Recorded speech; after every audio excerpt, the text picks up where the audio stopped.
soul and spirit fly into mystic.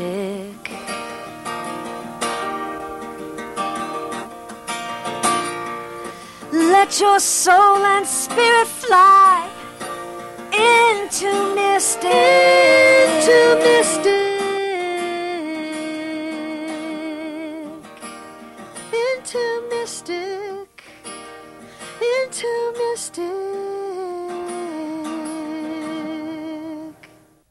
Good evening and welcome back to Mystic Matters. We are the Greater Mystic Chamber of Commerce. Good evening, Tricia Cunningham. Good evening, Suzette. Well, we just came off of a wonderful weekend, so we did. We had tired. A small event called the Mystic Outdoor Art Festival, where we had just well. under 300 artists in downtown Mystic, and we thank our volunteers, we thank our committee members, we thank our sponsors, we thank the town of Stonington and the town of Groton.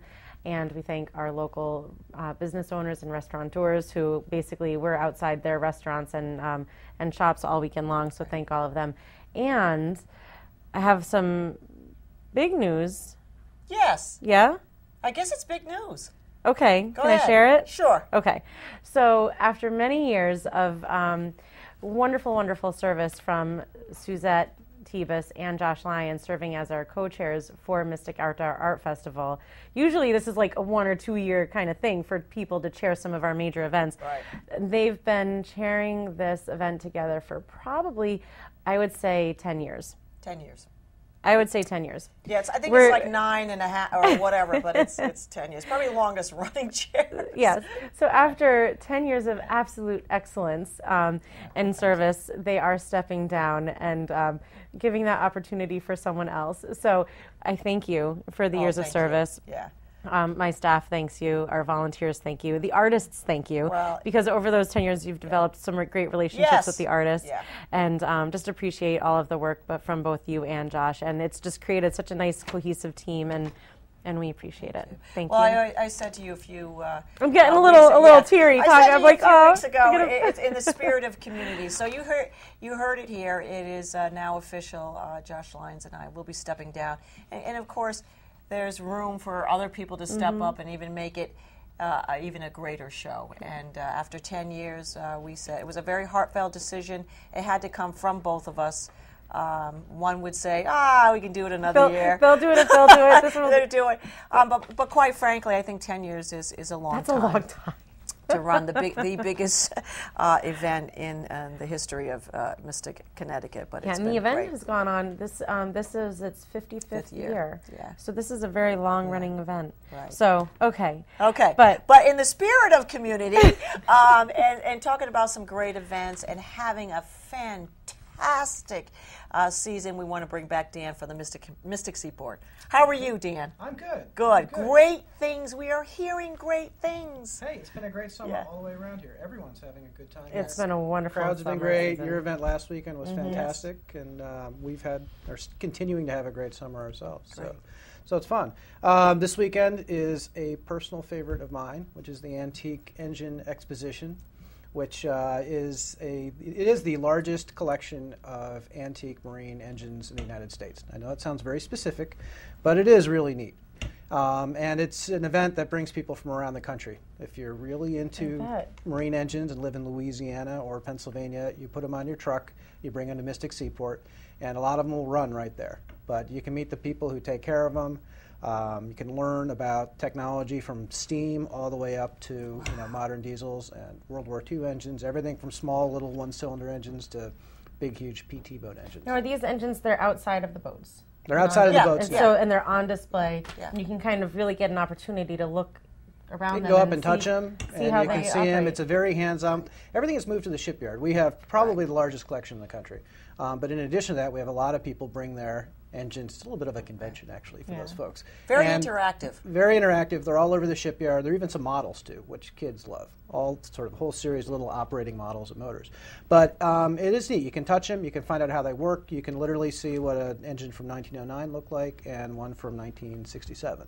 So it's really neat. It is one of those sort of touch and feel and ask and see, which we really like to do at the museum, and this is probably one of the biggest weekends you can actually do that. So if you have any interest in motors whatsoever, come on down for a couple hours and check it out. But it is really kind of cool. And they are very passionate. If you get them to talk about their engines, you might as well stand there for at least 5 minutes. And a wealth of knowledge, too. Yes, very much so. And that's what's really, I think, cool, too, is they'll talk to each other, but you can find out anything you want to know because someone there will have a question about it. So if you're curious in any way or just want to spend a fun afternoon with some very passionate people, it's a great weekend to come stop by. And where can people go for more information? They go to www.mysticseaport.org. Excellent. Excellent. And what else is going on? Well, next weekend we have the HMS Pinafore, not this weekend, but the one following, which tickets are going fast for that. But it is a troupe called Opera Comique from Britain. They are a semi-professional opera troupe, and they're doing Gilbert and Sullivan's HMS Pinafore on the Joseph Conrad. And so that's going to be a fun, something different, but a very sort of fancy theatrical night on the river. Great. And what a great atmosphere for it. It's a perfect place to do that. See a Gilbert and Sullivan opera about a ship on a ship. Yeah, so, perfect. Those are the two big things we got going. All right, well, excellent. Summertime is not over, so get on down to the Mystic Seaport because they've got some great things going on. And Dan, every other week we get to see you and you report about things that are going on in the Mystic Seaport, and we really appreciate it. Yep, thanks for the opportunity to talk. And we'll see you next week. See you next week. Thank you. So, Tricia, what's going on? Well, a couple other things going on. We're still, now that we're, put Art Festival to a close, and we'll be starting to plan our 56th year. Right.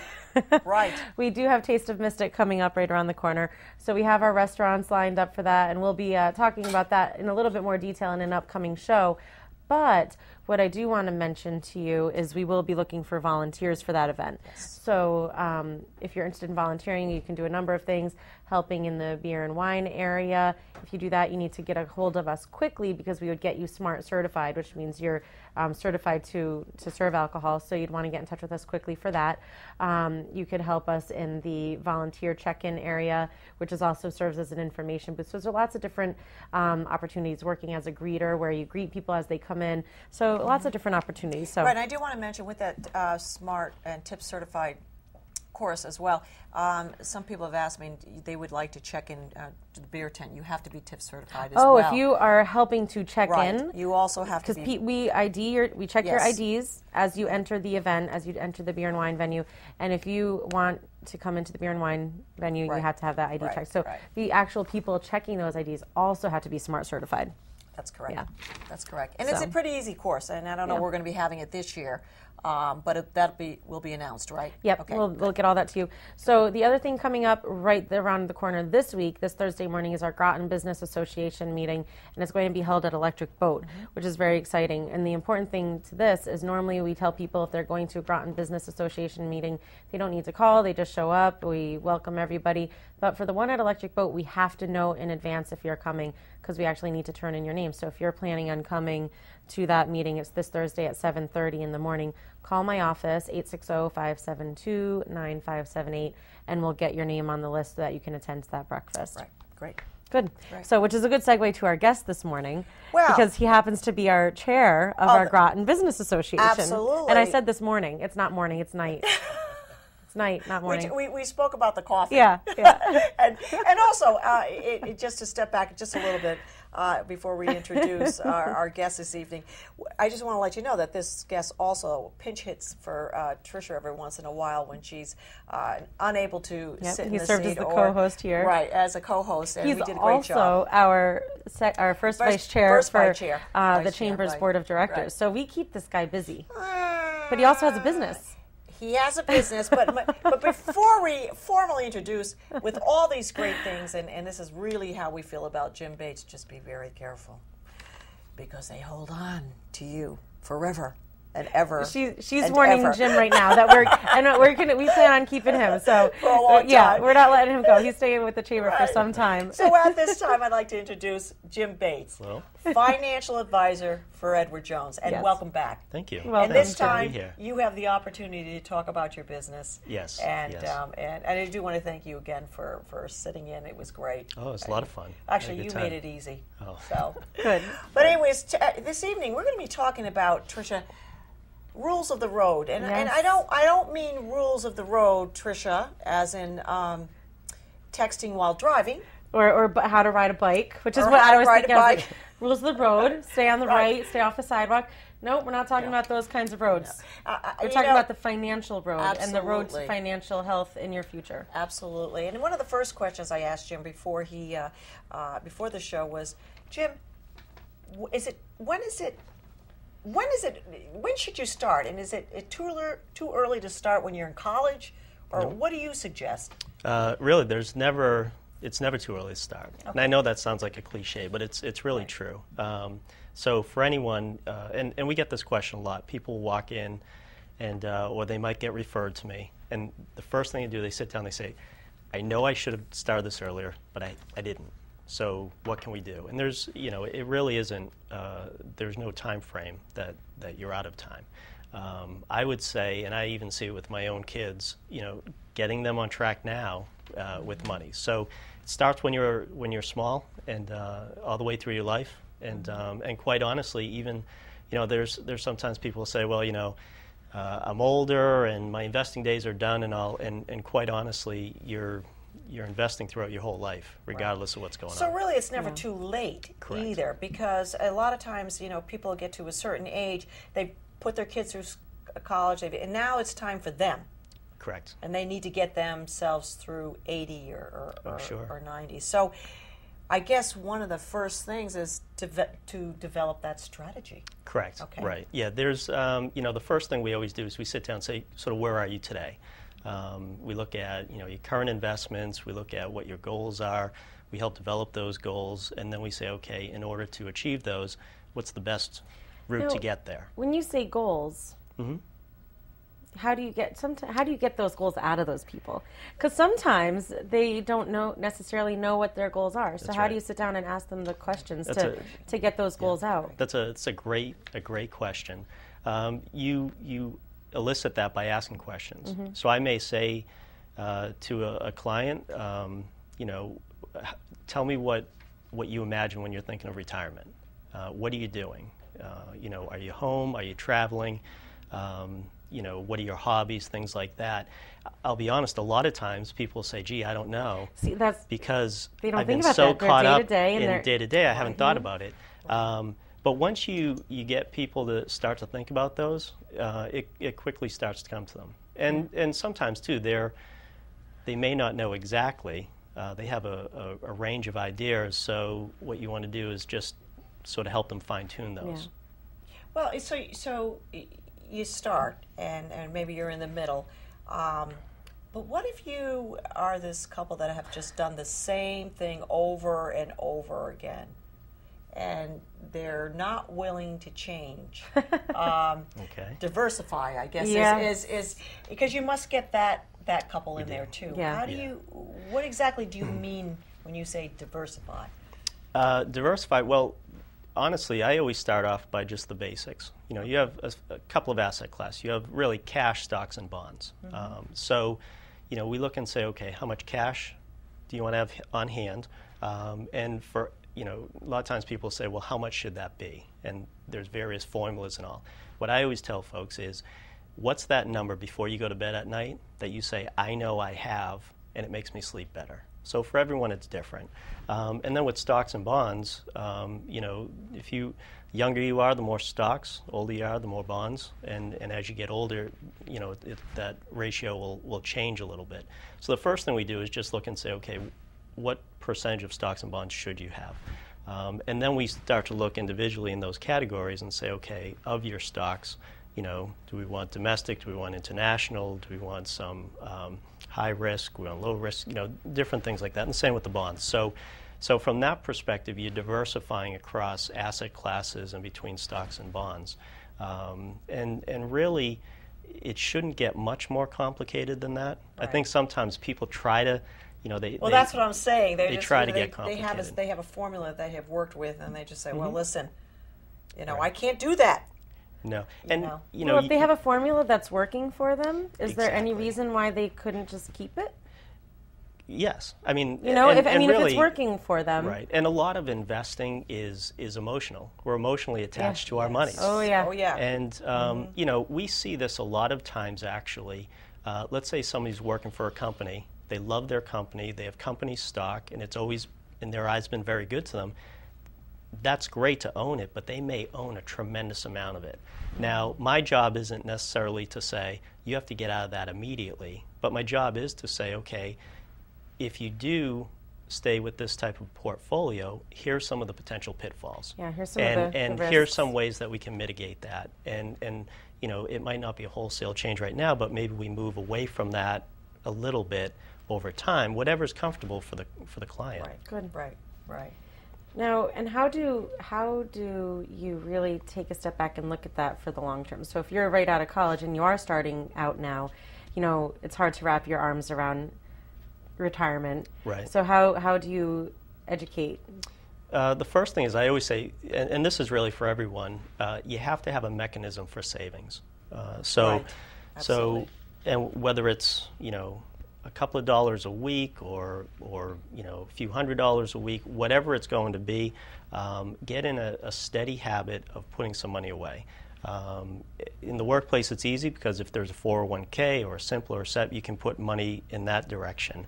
But just to, you know, have a mechanism that, especially if folks have direct deposit, you know, you're not going to miss that money. You know, divert it right out of your check into either a savings or an investment account, and but just have that sort of on autopilot.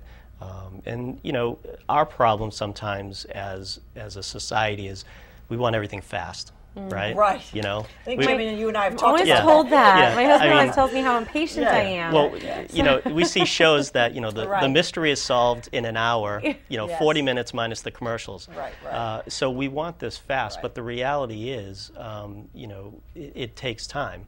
But over time, people are amazed at how quickly things can build. But you have to start with some discipline of just putting a little away at a time. Well, I think that's the key thing is discipline. Correct. You know. Now, what if you've made mistakes along the way, and how do you discover those mistakes, and how do you fix them? Well, there's a variety of mistakes people make, and typically they know what they are. You know, we don't, you know, it's not confession when someone sits down with an advisor.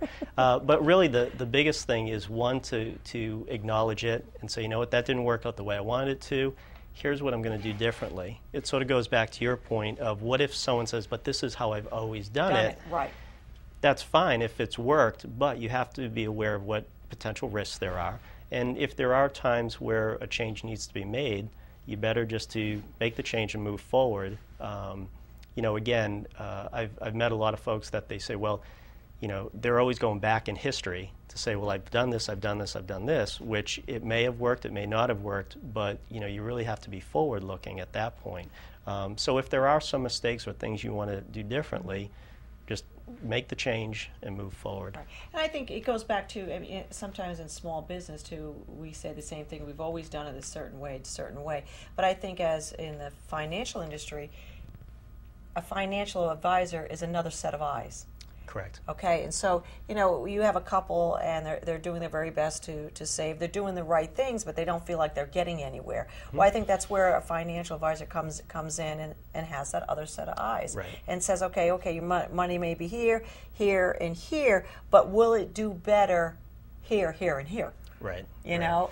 And sometimes, too, for example, I've had people that have come in, we sit down, we look at the portfolio, or we build a portfolio, and they're still nervous because they're saying, I don't think I've done enough. But when I give the perspective of, you know, you're looking at one piece of it, but you're not taking into consideration that, you know, you're saving for retirement in your 401k plan, and you've been squirreling away some money over into a savings plan, and, you know, you've taken care of your life insurance, and you've taken care of some estate planning.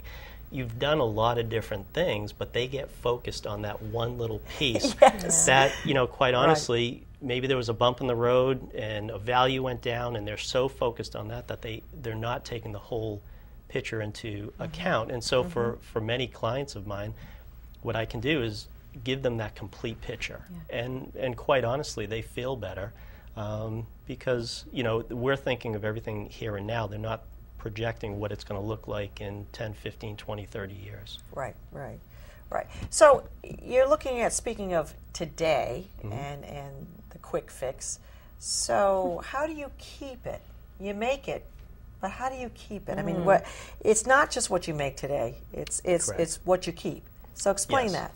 Well, a lot of times when we're talking about that, we're talking about sort of the diversification of various types of accounts. So, for example, you may have a traditional IRA, and you put money away into it. When it comes out from retirement, it's going to be taxed, and you're taxed at that time. Some people might diversify and use a Roth IRA, where the money goes in now, you're taxed now, it grows. When it comes out in retirement, it's not taxed at that time. And so, there's an argument to be made that, with a Roth, you have more in your pocket later down the line, or there's argument to be made that, by doing a traditional account, you have more money in your pocket today, and you'll deal with the tax down the line. And then, we can look at tax-free investments, municipal bonds, things like that. So the goal at the end of the day is to, grow your money, like you say, and then also, how much of that can you keep at the end of the day. Right. So we go through those projections and you either give advice. You either pay it now or you pay it later. Yeah. Basically, that's what it is. Yeah. I mean, that honestly, I was at a seminar a couple of months ago, and it was pointed out one of the largest. If you ask people in retirement, what do you think your largest expense would be? Most people will say what? What do you think your largest expense will be in retirement? Your largest cost? Probably living expense. Well, living or health care? Healthcare. I wasn't even thinking. Yes. I was thinking of more on a daily basis. Yeah. No, but most people will rank healthcare as being the largest potential cost. Absolutely. That's but actually, that ranks low or fairly low compared to other items. But the one item you'll spend the most money on in retirement is taxes. Property taxes. Yeah, all your taxes combined. Everything. Right. So the more efficient you can build portfolios for tax purposes, and so what we try to do is, work with a client and their CPA or tax preparer, and try to address those issues when they come up or for the future. And I think it's very important, and of course, it just depends on where you are in your life. But a lot of this, Jim, can be very stressful. Yes. And I think as a financial advisor, there's some level of putting people at ease. Yes. Okay, because you've just said, in the next, speaking of myself, like in the next 10 to 20 years, you've got to hang on to your money because you're going to be paying taxes, you're going to be paying health care, you're going to be paying, that's very stressful. There should be a time in your life where that should not have as stressful an impact. So coming to a person like you, we can lay it all out and have that strategy, I think would be one of the best comfort levels as well. Sure. And, the mindset changes over time. A lot of people I meet leading up to retirement, if I say, how much do you have? They can quickly come up with a number of other investments combined and say, I have X amount in investments. If I ask them, how much income do you have per month? They don't know. They have a rough estimate. In retirement, if I ask a retiree, how much do you have in investments? They don't really know. They'll have a round number or rough estimate, but if I say, how much income do you have per month, they know right down to the penny. Why is that, you think? Because income is really what it's all about. And when you stop working, your paychecks need to continue. So when you're working, you're not really thinking about the income piece of it. Right, because the income's coming in. You're trying, it's there. Right, you're trying to accumulate. And then once you get into retirement, you're not as worried about accumulation anymore as you are about spending. And that's a big concern for a lot of people. They talk about Mount Everest. Yes. People don't die climbing up Mount Everest. Right. Most times they die coming down. Right. And it's when you look at investing, you can make a little bit of a mistake on the accumulation side, but you can't make too many mistakes on the distribution side and when you're taking that income. So from that perspective, people have concerns and anxiety over that. And the other thing, too, quite honestly, is in my office and in my business, we do a lot of proactive contacts. So we're talking to our clients very regularly and kind of coaching them along and having these discussions, because the more they know, the less fearful they would be. So that's a huge piece of it as well. So when you're checking in with your clients, how often should someone check in with their advisor? I think at least annually. At least. They have to so sit review down. the strategy Right. annually. Now, what I do with my clients is, monthly we try to have some sort of communication with clients. Could be a call, it could be an email, it could be a newsletter. At least quarterly, I'm reaching out to them to see what's going on and any questions. And then I like to sit down with my clients at least 2 times a year. And one, we sort of do a review and look at all the numbers and maybe make some changes and tweaks. And then the other one, we sort of push the numbers aside and it's pure strategy. And we talk about things like retirement or education for their kids or grandkids, and it's more of the the what if conversation. Right. Well, we only have a few minutes left, Jim, and I want to just get out there to everybody where you are located and your website. We're located at 34 Water Street, which we're right across from Captain Daniel Packer Inn Restaurant, and edwardjones.com. Or my email address is jim.bates, B-A-T-E-S, @edwardjones.com. And I've had the opportunity to visit Jim Bates at his office. It's very peaceful. It's very comfortable. It is one of the nicest locations that you ever want to see in Mystic, Connecticut. I mean, outside of being, retail or a restaurant, it is just a nice place. So I encourage you to pick up the phone and give Jim a call or contact him by email as well. Thank you. Okay. Well, Jim Bates, it's been a real pleasure having you on Mystic Matters, and I am sure, since you did such a great job, that you'll be pinch hitting in my position or in Tricia's position in the near future. He's on our call list now. So thank you very much, Jim Bates, and we look forward to seeing you again. Excellent. Thank you, Jim. Thanks. We are Mystic Matters, the Greater Mystic Chamber of Commerce. Good evening.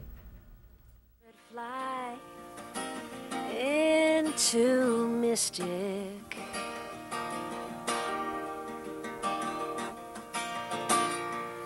Let your soul and spirit fly into Mystic, into Mystic, into Mystic.